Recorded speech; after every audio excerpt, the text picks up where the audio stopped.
Hello students, welcome to my channel study with Shiksha. आज हम पढ़ेंगे क्लास 9 का ज्योग्राफी का first chapter India size and location. अब इसका मतलब क्या है? इसमें हम पढ़ेंगे इंडिया के बारे में और उसका साइज़ और उसकी लोकेशन कहाँ है वर्ल्ड में, किसकी लोकेशन क्या है पूरे वर्ल्ड में। और इसके बारे में काफ़ी चीज़ें पढ़ेंगे, वो भी ईजी लैंग्वेज में, लाइन टू लाइन समझेंगे हम इसको कि इस चैप्टर में क्या है। स्टार्ट करते हैं। India is one of the ancient civilization in the world. It has achieved multi-faceted socio-economic progress during the last 5 decades. It has moved forward, displaying remarkable progress in the field of agriculture, industry, technology, and overall economic development. India has also contributed significantly to the making of world history. India क्या है? एक बहुत पुरानी सभ्यता, civilisation का मतलब सभ्यता है, जिसने मतलब प्रोग्रेस की है बहुत 500 सालों में. इसमें लिखा है ना डिकेड्स, डिकेड्स मतलब साल, कितने? 100 साल. और रिमार्केबल मतलब बहुत ज़्यादा ही प्रोग्रेस करी है, अचंभित करने वाली. किस सेक्टर में? एग्रीकल्चर के, इंडस्ट्री के और टेक्नोलॉजी के. इसमें हमें सिर्फ इसका इंट्रो दिया गया है. मेन हम अब यहाँ से शुरू करेंगे लोकेशन से. Location. India is vast country lying entirely in the northern hemisphere. The mainland extends between longitudes 8 degrees 4 minutes north and 37 degrees 6 minutes north, and longitude 68 degrees 7 minutes east and 97 degree 25 minutes east. अब ये क्या है जो मैंने पढ़ा, इसका मतलब क्या था? इंडिया क्या है? वास्ट का मतलब बड़ी कंट्री है, जो कि कहाँ लाया करती है? Northern hemisphere. अब ये नॉर्दर्न हेमिस्फीयर क्या है? ये आप वर्ल्ड का मैप देखो, इसमें क्या है? ये क्या है? इक्वेटर है हमारा. 0 डिग्री इज इक्वेटर, जो अर्थ को 2 इक्वल पार्ट्स में डिवाइड करता है. क्या? जो अर्थ को 2 इक्वल पार्ट्स में डिवाइड करता है. This is our northern hemisphere and this is our southern hemisphere. अब आपको इंडिया दिख रहा होगा एशिया में. ये कौन से हेमिस्फीयर में आ रहा है? नॉर्दर्न हेमिस्फीयर में. इस लाइन में हमें क्या कहा गया था कि India is lies entirely in the northern hemisphere. तो हमने देखा, हाँ, नॉर्दर्न हेमिस्फीयर में इंडिया आ रहा है. This is our India. ये कहाँ आ रहा है? नॉर्दर्न हेमिस्फीयर में. और कैसे आ रहा है? क्योंकि हमारा इक्वेटर अर्थ को 2 इक्वल पार्ट्स में डिवाइड करता है. This is northern hemisphere, this is southern hemisphere. India is lying in northern hemisphere. अब ये लाइन हम पढ़ते हैं कि इंडिया का एक्सटेंड कितना है? 8 डिग्री 4 मिनट नॉर्थ. अब ये नॉर्थ क्यों कह रहा है? नॉर्थ किस लिए कह रहा है? कि ये नॉर्दर्न हेमिस्फीयर में आता है. और ईस्ट क्यों कहा लेकिन इसने? अगर आप इसको देखोगे तो यहाँ से एक लाइन दिख रही है आपको, ये हमारा वेस्ट है, ये हमारा ईस्ट है. तो इंडिया किस साइड है? ईस्टर्न साइड है. इसलिए यहाँ क्या कहा गया है? 68 degree 7 minute east. East side है, इसलिए इसको ईस्ट कहा गया है. इसका अब ये मैप भी देखते हैं. इस मैप में अच्छे से दिखाया गया है. नॉर्दर्न में देखें, पहले ईस्ट और वेस्ट की तरफ देखते हैं. 68 degree 7 minute and 97 degree 25 minute east कहा जाएगा इनको. ठीक है, यहाँ से पढ़ते हैं. द ट्रॉपिक ऑफ कैंसर, जो कि कर्क रेखा. ट्रॉपिक ऑफ कैंसर मतलब कर्क रेखा. अब ये कंट्री को डिवाइड करती है 2 इक्वल पार्ट में. कौन सी कंट्री? हमारी इंडिया को 2 इक्वल पार्ट्स में डिवाइड करती है, जिसकी है 23 degree 30 minute north. Divide the country into almost 2 equal parts. To the south east and south west of the mainland lie the Andaman and Nicobar Island and the Lakshadweep Island in Bay of Bengal, Arabian Sea. अब ये line में क्या कहा गया है कि जो हमारे साउथ ईस्ट में देखें और हम साउथ वेस्ट में, तो हमारा क्या है, अंडमान और निकोबार आइलैंड्स हैं, लक्षद्वीप है और बे ऑफ बंगाल है, जो कि जो इसमें क्या है, और अरेबियन सी भी है। यहाँ से देखते हैं इसको।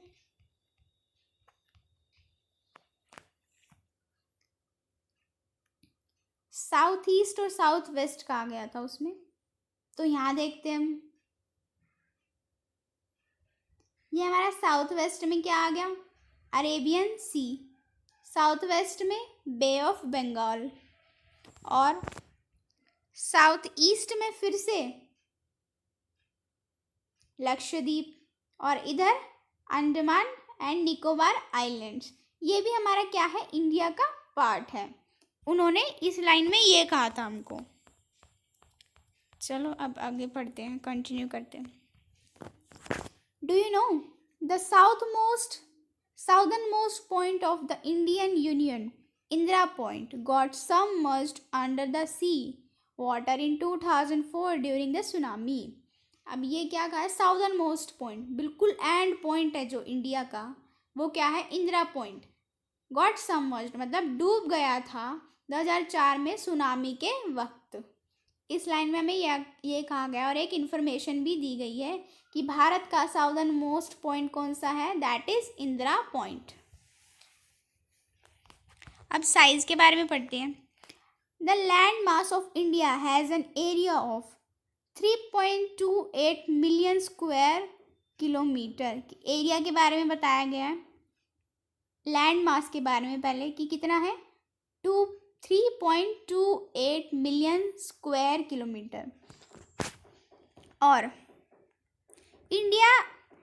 India's total area accounts for about 2.4% of the total geographical area of the world। लेकिन वर्ल्ड का 2.4% पार्ट इंडिया के पास है। ज्योग्राफिकल पार्ट किसके पास है, इंडिया के पास 2.4%। From figure 1.2 it is clear that India is the 7th largest country of the world। क्या India कैसे 7th largest country है, तो इससे पहले वाली 6 कौन सी है, Russia, Canada, USA, China, Brazil, Australia. इससे 6 बड़ी कंट्रीज कौन सी है, Russia, Canada, USA, China, Brazil, Australia. 7th is our India. India क्या है, 7th largest country of the world है। पॉइंट पढ़ते हैं दूसरा। India has land boundary of about 15,200 kilometer and the total length of the coastline of the mainland including Andaman and Nicobar and Lakshadweep is 7,516.6 kilometre. अभी land boundaries क्या होती है, मान लो ये हमारा इंडिया है। अभी मैं आपको इंडिया का मैप दिखाती हूँ, ये हमारा इंडिया है। अब यहाँ से हम देखें, पाकिस्तान से बाउंड्री है बाउंड्री, नेपाल से भी बाउंड्रीज है, भूटान, जो भी हमारे अलग देश हैं उनसे, जैसे बांग्लादेश हुआ, इनके साथ हम बाउंड्री शेयर करते हैं। रोड, जैसे एक रोड होती है, उससे हमें पता चल जाता है इससे आगे गए तो हमें पाकिस्तान है हमारा, तो दैट इज़ लैंड बाउंड्री। और इधर कोस्ट लाइन क्या है अभी, इधर देखो, यहाँ हमारी अरेबियन सी है, ब्लू में दिख रहा है जो भी आपको, ये हमारी कोस्ट लाइन्स है सारी, ब्लू है जो, ये सारा पानी है, ये सब ब्लू जो भी है, ये क्या है, हमारी कोस्ट लाइन्स यानी तट।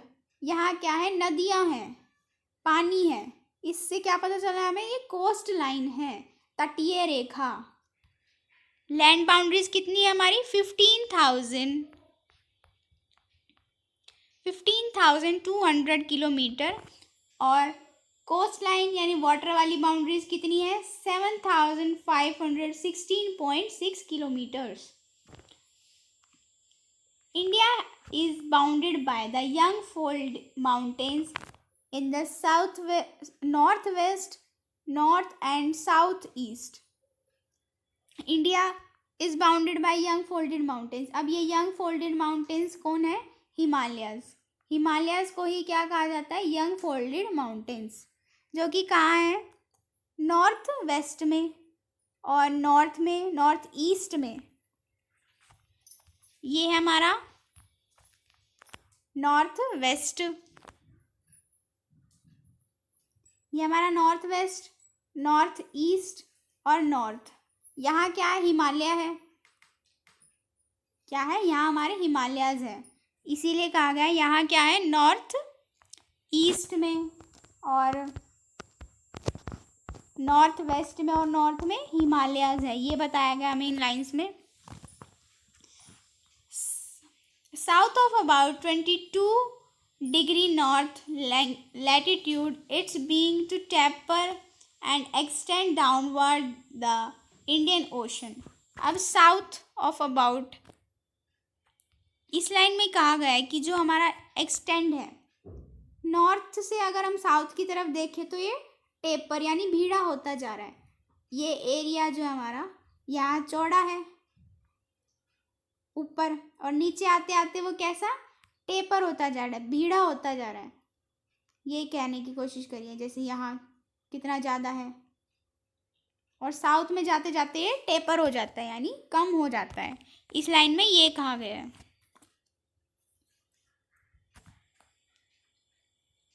अब जो इंडियन ओशन है वो डिवाइड कर देता है, divided into 2 seas. Indian ocean जो 2 पार्ट में डिवाइड कर देता है। पहला क्या? ये हमारा सारा इंडियन ओशन है, इधर इधर इधर इधर, ये क्या 2 पार्ट में डिवाइड कर दिया इसने, अरेबियन सी में और बे ऑफ बंगाल में। ये कहा गया था इस लाइन में कि dividing into 2 parts, that is Arabian sea and bay of Bengal.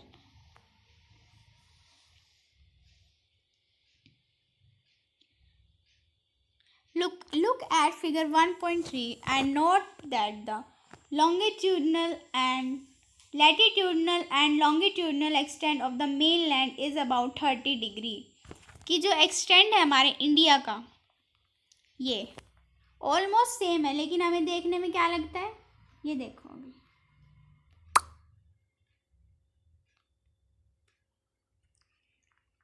अगर हम ध्यान से देखें ये वाली लाइन हमें ज़्यादा लग रही होगी, यानी हमें नॉर्थ से साउथ की तरफ ज़्यादा लग रहा है एरिया, और वेस्ट से ईस्ट की तरफ हमें कम लग रहा है। तो ये कहना चाह रहा है कि ये ऑलमोस्ट सेम है। कितना? 30 डिग्री एक्सटेंड है, दोनों का सेम ही है ऑलमोस्ट, ये कहा गया है इस लाइन में। लेकिन हमें देखने में कैसा लगता है कि नॉर्थ से साउथ की तरफ ज़्यादा है एक्सटेंड और वेस्ट से ईस्ट की तरफ कम है, ये लाइन में ये कहा गया है।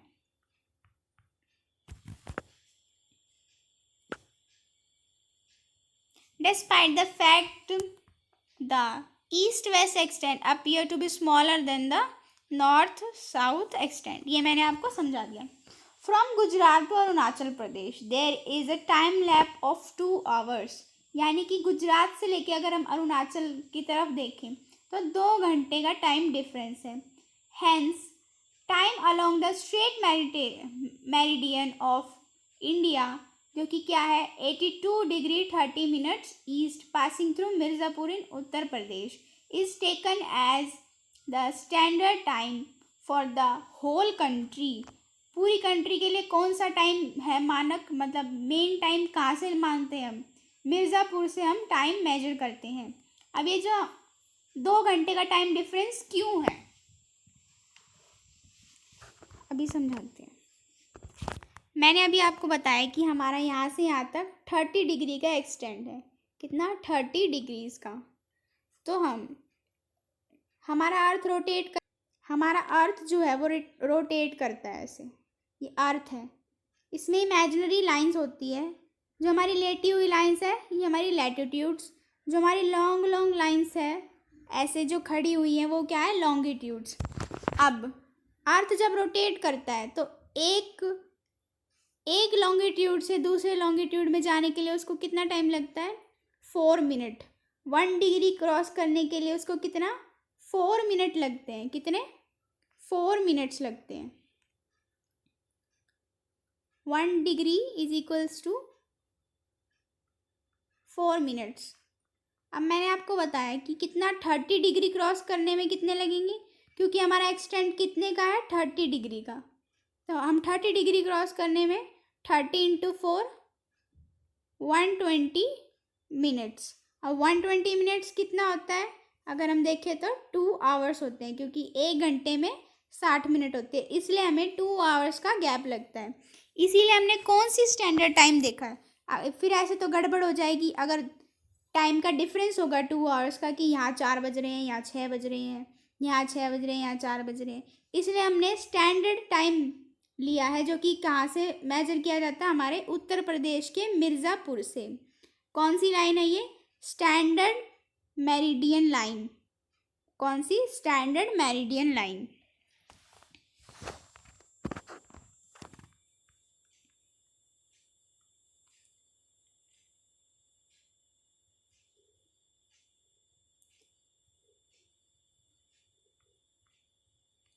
India and the world.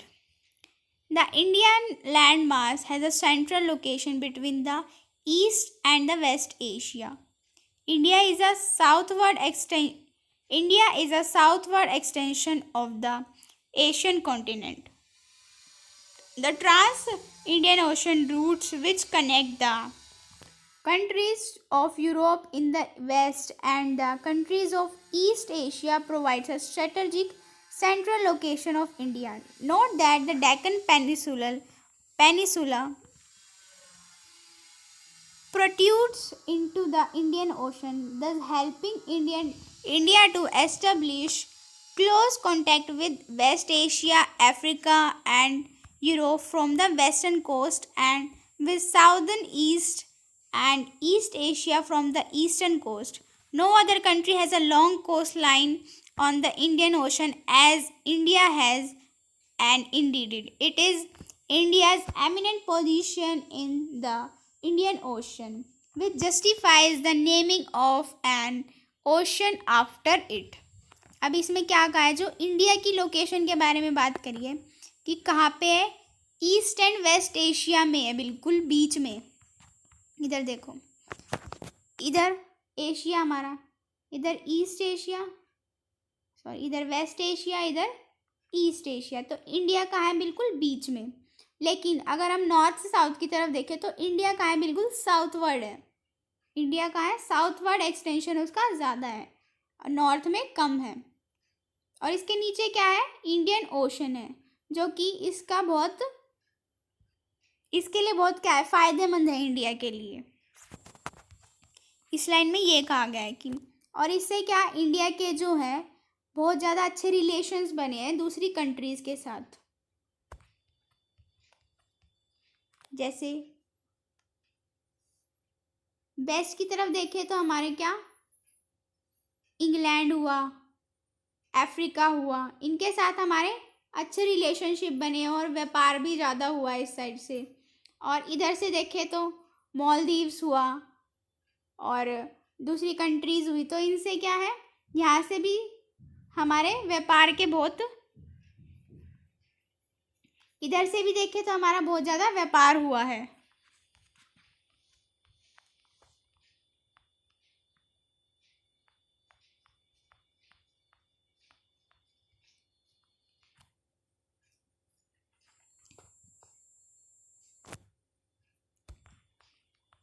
जितना इंडिया का यहाँ पे एक्सटेंड है, किसी और कंट्री का नहीं है, किधर, इंडियन ओशन की तरफ।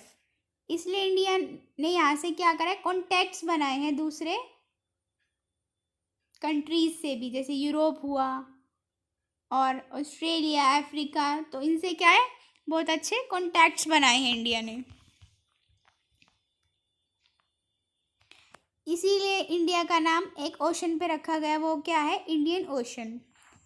Since the opening of Suez Canal in 1869, India's distance from Europe has been reduced by 7,000 kilometre.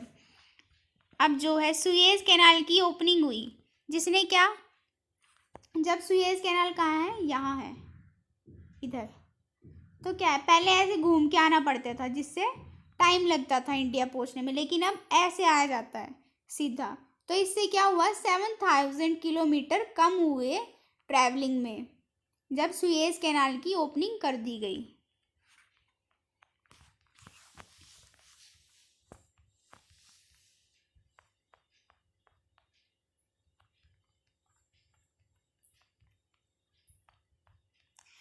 India's contact with the world have continued through ages, but the relationships through the land routes are much older than her maritime contacts. कि जो India के contacts है world के साथ बहुत पुराने हैं, लेकिन पहले क्या होता था, लैंड यानी रोडों से ज़्यादा लोग ट्रैवल किया करते थे, ना कि ओशन से या फिर सीज से.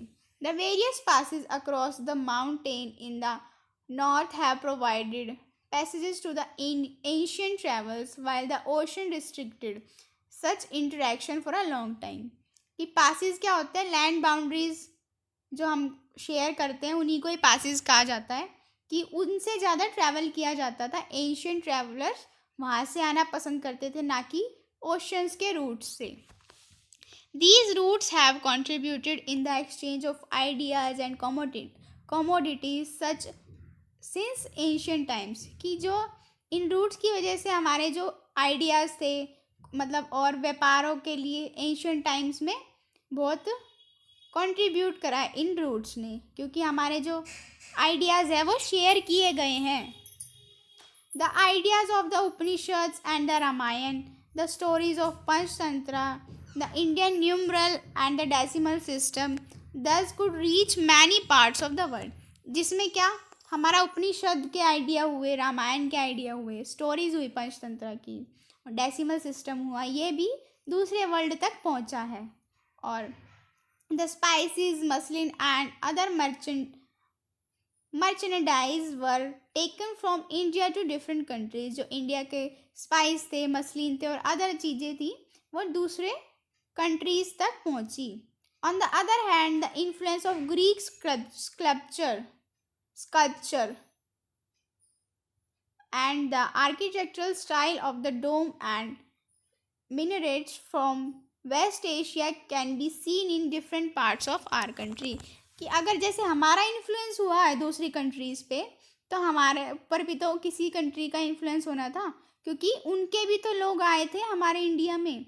अगर हमारे गए हैं तो उनके भी तो आए हैं इंडिया में, इसलिए हमारे ऊपर भी उनका प्रभाव पड़ा है, ये कहा गया है इसमें. नेक्स्ट पॉइंट है हमारा India's neighbours. India occupies an important strategic position in south Asia. South Asia में इंडिया की क्या है, बहुत इम्पॉर्टेंट और अच्छी, बहुत बढ़िया जगह पे है India. India has 28 states and 8 union territories, मतलब इसमें 28 राज्य हैं और 8 केंद्र शासित प्रदेश हैं. India share its land boundaries with, India किसके साथ लैंड बाउंड्रीज शेयर करता है, Pakistan, Afghanistan in the north west. North west में हम देखें तो क्या है, पाकिस्तान है और अफगानिस्तान है. China, Nepal and Bhutan in north.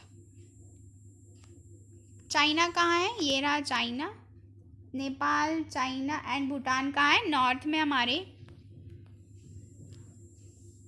And Myanmar and Bangladesh in east. Myanmar और बांग्लादेश कहाँ है, म्यांमार एंड बांग्लादेश ईस्ट में हमारे. Our southern neighbors across the sea consist of 2 island countries namely. मतलब इंडिया जो है, जो सी बाउंड्री शेयर करता है, वो 2 आइलैंड्स हैं वो कंट्रीज. उनका क्या नाम है, श्रीलंका एंड मालदीव्स. क्या है, देख रहे हो आप, मालदीव्स हुआ और श्रीलंका. मालदीव्स एंड श्रीलंका, इनके साथ वाटर बाउंड्रीज या सी बाउंड्री शेयर करता है India. Sri Lanka is separated from India by narrow channel. जो इंडिया है सेपरेट हो रहा है श्रीलंका से, फॉर्म्ड बाय पाक straight and gulf of Mannar. जो ऐसे अगर हम देखें तो यहाँ एक सेपरेशन हो रहा है, जिसका नाम क्या है, या तो गल्फ ऑफ मन्नार कहते हैं उसको, या पाक स्ट्रेट कहा जाता है उसको. While Maldives islands are situated to the south of the Lakshadweep island. Lakshadweep के साउथ में पड़ते हैं ये Maldives islands. India has had strong geographical and historical links with her neighbors. Look at the physical map of Asia in your atlas and note how India stands apart from the rest of Asia. इसमें हमें ये बताया गया है कि India के बहुत सारे लिंक्स हैं दूसरी कंट्रीज़ के साथ भी. आई होप आपको ये चैप्टर समझ आया होगा। एक बार ये डू यू नो पढ़ लेते हैं। Before 1947 there were 2 types of states in India. की आज़ादी से पहले इंडिया में 2 प्रकार की स्टेट्स हुआ करती थी, the provinces and the princely states. ये प्रोविंसेस और प्रिंसी स्टेट्स क्या है? Princely were directly British officials who were appointed by the viceroy. Princely states were ruled by local hereditary rulers which acknowledged sovereignty in return for local autonomy. प्रोविंसी क्या होती थी और प्रिंसी क्या होती थी? प्रोविंसेस क्या होते थे? जो ब्रिटिशर्स थे, उनके जो ऑफिशियल्स थे या अधिकारी थे, उनका राज होता था उन स्टेट्स पे। और प्रिंसी जैसे हमारे इंडिया के ही जो राजा थे उनका राज, that is princely states. I hope आपको ये चैप्टर समझ आया होगा। एक बार ये और देख लेते हैं ट्रॉपिक ऑफ कैंसर वाला टॉपिक, कि ये कहाँ कहाँ से गुजरती है। Tropic of cancer, tropic of cancer कितने राज्यों से गुजरती है? गुजरात, मध्य प्रदेश, झारखंड, छत्तीसगढ़, वेस्ट बंगाल, त्रिपुरा और मिजोरम। कितने हुए? 1 2 3 4 5 6 7। इसके लिए एक मैं आपको ट्रिक बताती हूँ। मित्र पर गमछा झार, मित्र पर, एक मिनट, मित्र पर गमछा